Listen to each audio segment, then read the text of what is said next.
Anis abjuun qaba. Galman irra gahuu fedhuun qaba. Abjuu koo bira gahuuf fiigichan fiigu namoonni danquu fedhan lakkoobsa hin qaban.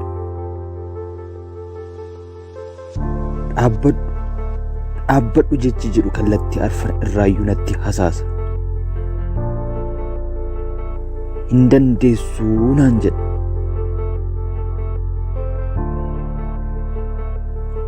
Gurri koo waan gaarii hin dhaga'u.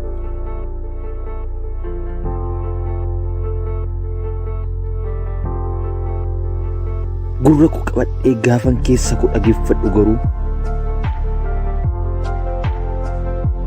ati nama addaati.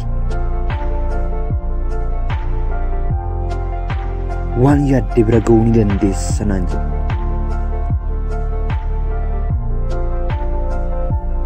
Gufuun kamiyyuu si dhaabuu hin danda'u, si dhaabus hin qabu naan jedha.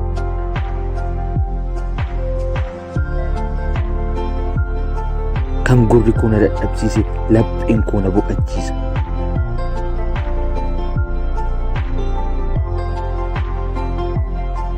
Laafina koof jabina naaf ta'a. Iddoon qophaa'ee taa'ee kaasee fiigichaaf na qopheessa.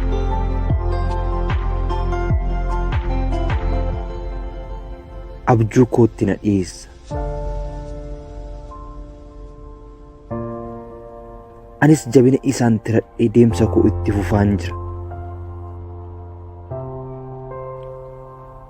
Abjuun koo abjuu ta'e tasumaa hin hafu.